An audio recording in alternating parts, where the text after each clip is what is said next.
वक्रतुण्डमहाकाय सूर्यकोटिसमप्रभ निर्विघ्नं कुरु मे देव सर्वकार्येषु सर्वदा। सभी दोस्तों को हमारे A to Z हिंदी कहानियाँ चैनल में आप सबका बहुत बहुत अभिनंदन है। तो दोस्तों आज आपके लिए लेकर आया हूँ अकबर बीरबल की कहानी, बीरबल की स्वर्ग यात्रा। तो दोस्तों वीडियो को लास्ट तक जरूर देखना और वीडियो को लाइक और सब्सक्राइब करके घंटी पर जरूर क्लिक कर देना। तो दोस्तों एक दिन शहंशाह अकबर नाई से अपनी हजामत बनवा रहे थे। तभी वह नाई शहंशाह अकबर की तारीफ करने लगता है। जहाँ पनाह आप अपनी सल्तनत में सबका ख्याल रखते हैं, बच्चे बड़े गरीब लाचार आदि सबका ख्याल। अकबर ने कहा नाई को शुक्रिया। नाई बोला लेकिन जहाँ पनाह। अकबर बोले लेकिन क्या हम किसी को भूल रहे हैं जिसकी हम देखभाल नहीं करते हैं। फिर नाई बोला जहाँ पनाह गुस्ताखी माफ करें, क्या कभी आपने बड़े बूढ़ों यानी कभी अपने पूर्वजों के बारे में सोचा है जो दुनिया छोड़कर स्वर्ग चले गए हैं। अकबर बोले लेकिन हम तो उनका भी ख्याल रखते हैं, उनके हक में हम दुआ भी करते हैं, उनकी याद में हमने शाही मकबरे बनवाए हैं। फिर नाई बोला लेकिन जहाँ पनाह कभी आपने किसी को स्वर्ग भेजा है अपने पूर्वजों की खबर लेने के लिए, उन्हें किसी चीज की वहाँ जरूरत तो नहीं है। अकबर बोले ये क्या कह रहे हो, कोई स्वर्ग जाकर वापस कैसे आ सकता है, तुम्हारा दिमाग खराब हो गया है क्या, कोई स्वर्ग की यात्रा करके वापस कैसे आ सकता है। फिर नाई बोला जहाँ पनाह मैं सच कह रहा हूँ, स्वर्ग की यात्रा करके वापस आया जा सकता है। मैं एक ऐसे योगी बाबा को जानता हूँ जो स्वर्ग भेजकर वापस बुला सकते हैं, और वजीर अब्दुल्ला उनके भक्त भी हैं। आप चाहे तो वजीर अब्दुल्ला से कहकर आप उस योगी को यहाँ बुला सकते हैं।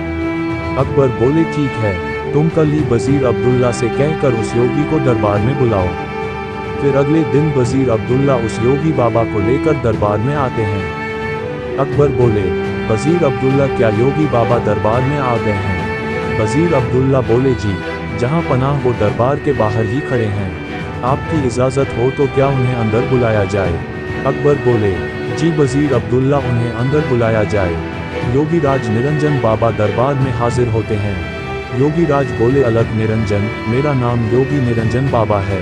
अकबर बोले हमने सुना है योगी जी आप किसी को भी स्वर्ग भेजकर वापस बुला सकते हैं, क्या ये बात सच है। योगी राज बोले हाँ मैं किसी को भी स्वर्ग भेजकर वापस बुला सकता हूँ।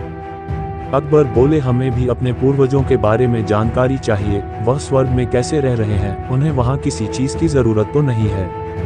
योगी राज बोले आप किसी भी भरोसेमंद इंसान को स्वर्ग भेज सकते हैं जो स्वर्ग के मोह में न फंसकर वापस आ सके। वजीर अब्दुल्ला बोले जहाँ पनाह आप बीरबल को इस काम के लिए भेज दीजिए, बीरबल से ज्यादा भरोसेमंद और कौन हो सकता है। अकबर बोले बीरबल क्या आप हमारे लिए स्वर्ग जाएंगे। बीरबल बोले जी जहाँ पनाह मैं स्वर्ग जरूर जाऊंगा, लेकिन उससे पहले मैं निरंजन बाबा से कुछ पूछना चाहता हूँ। तो योगी राज इस यात्रा में कितना समय लगेगा। योगी राज बोले इस यात्रा में कम से कम 2 महीने लगेंगे अगर तुम स्वर्ग के सुख के मोह में न फंसो तो। बीरबल बोला योगी जी आप मुझे स्वर्ग कैसे भेजेंगे। योगी राज बोले मैं एक पवित्र आग जलाऊंगा, उसमें तुम्हें प्रवेश करना है। वैसे तो ये क्रिया कहीं भी हो सकती है, लेकिन हम इसे गंगा नदी के किनारे करेंगे। बीरबल बोला जहाँ पनाह मैं काफी दिनों के लिए अपने घर से दूर रहूंगा, इसलिए मैं 4-5 दिन की मोहलत मांगता हूँ, कुछ अधूरे काम निपटाने हैं। अकबर बोले ठीक है।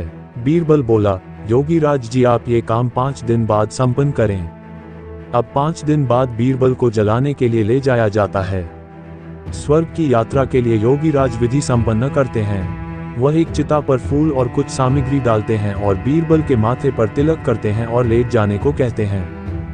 बीरबल बोला अलविदा जहाँ पनाह। अकबर बोले हमें आपकी बहुत याद आएगी, आप जल्दी लौटने की कोशिश करना। बीरबल बोला जी जहाँ पनाह मैं जल्दी लौट कर आऊंगा। और फिर 2 महीने गुजर गए। शहंशाह अकबर बहुत चिंतित हो जाते हैं। अकबर बोले हमें बीरबल की बहुत याद आ रही है, 2 महीने गुजर चुके पर बीरबल अभी तक नहीं लौटे, हमें बहुत चिंता हो रही है। योगी राज का क्या कहना है, कब तक बीरबल लौट आएंगे। वजीर अब्दुल्ला बोला जहाँ पनाह योगी बाबा ये भी तो कह रहे थे हो सकता है बीरबल को स्वर्ग के सुख बहुत भा गए हों और वह उन्हें छोड़कर ना आना चाहे। अकबर बोले नहीं ऐसा कभी नहीं हो सकता, बीरबल ऐसा कभी नहीं कर सकता, उस पर हमें पूरा भरोसा है। उसी वक्त वहां पर बीरबल आ जाते हैं। उनके लंबे लंबे बाल होते हैं, लंबी सी दाढ़ी। अकबर उन्हें देखकर बहुत खुश होते हैं। अकबर बोले खुशामदीद, खुशामदीद। हमें आपको देखकर बहुत खुशी हुई और बताइए स्वर्ग में हमारे पूर्वज कैसे हैं, उन्हें किसी चीज़ की वहाँ ज़रूरत तो नहीं है। बीरबल बोला नहीं जहाँ पनाह, उन्हें किसी भी चीज़ की ज़रूरत नहीं है, वे वहाँ बहुत खुश हैं। अकबर बोले लेकिन बीरबल, आपने ये बाल इतने क्यों बढ़ा लिए हैं? बीरबल बोला जहाँ पनाह मेरे ही नहीं, वहाँ पर सभी के बाल बहुत लंबे हैं। वहाँ पर कोई नाई नहीं है बाल काटने के लिए, इसलिए उन सभी ने यहाँ पर जो नाई है उसे बुलाने के लिए कहा है, ताकि वो वहाँ सबके बाल काट सके।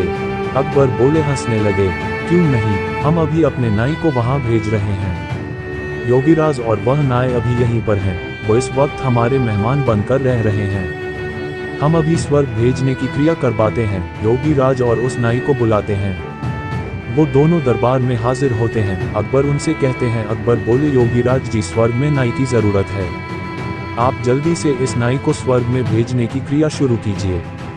नाई बोला घुटनों पर गिर गया, जहां पनाह मुझे माफ़ कर दीजिए, मुझसे ये सब वजीर अब्दुल्ला ने करवाया था, क्योंकि वह बीरबल की शोहरत से जलते हैं और बीरबल को अपने रास्ते से हटाना चाहते थे, और ये बाबा भी पाखंडी है। पता नहीं बीरबल उस आग से कैसे बच गए, लेकिन मैं नहीं बचूंगा, मुझे माफ़ कर दीजिए हजूर। अकबर बोले क्या इतनी बड़ी साजिश बीरबल के खिलाफ? सिपाहियों, इस पाखंडी बाबा और इस नाई को ले जाओ और काल कोठरी में डाल दो। और तुम वजीर अब्दुल्ला, मुझे तुमसे ये उम्मीद नहीं थी, मैं अगर चाहूँ तो तुम्हें अभी फांसी पर लटका दूं, लेकिन तुमने हमारी कई साल हिफाजत की है, इसलिए हम तुम्हें इस देश से निकालते हैं। सिपाहियों, इसे ले जाकर सरहद के बाहर छोड़ आओ और फिर कभी अपनी शक्ल मत दिखाना। अच्छा मेरे बुद्धिमान दोस्त बीरबल, ये बताओ तुम्हें इस साजिश का कैसे पता लगा? बीरबल बोला जहां पनाह, जब मैंने योगीराज के मुंह से अगम प्रवेश करने वाली बात सुनी तो मुझे लगा दाल में कुछ काला है, तभी तो मैंने आपसे 5 दिन की मोहलत मांगी और मैंने उन 5 दिनों में एक ऐसी सुरंग तैयार करवाई जो उस जगह से सीधे मेरे घर को जाती है। जहां पनाह, जब योगीराज ने आग जलाई तो मैं सीधे उस सुरंग पर खड़ा था जो मेरे घर को जाती है। योगीराज के आग जलाते ही मैं सुरंग का दरवाजा खोलकर अपने घर पहुंच गया। जहां पनाह, इस तरह से मैं वहां से बच निकला और मैं चाहता था ये लोग अपना गुनाह खुद कबूल करें, इसलिए मैंने 2 महीने अपने बाल नहीं काटे, क्योंकि मैं ये भी जानता था कि इन तीनों में सबसे कमजोर कड़ी नाई है। अकबर बोले वाह बीरबल वाह, एक तुम ही हो जो ऐसा कर सकते हो, तुम्हारे जैसा कोई नहीं, मेरे शातिर दोस्त, तुम ही ऐसा कर सकते हो। वाह बीरबल वाह। बीरबल बोला शुक्रिया जहां पनाह, शुक्रिया।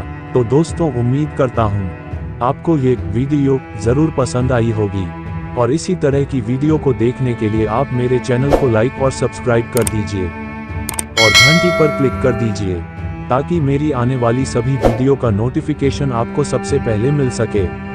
और वीडियो को अपने दोस्तों के साथ भी शेयर ज़रूर करें। धन्यवाद।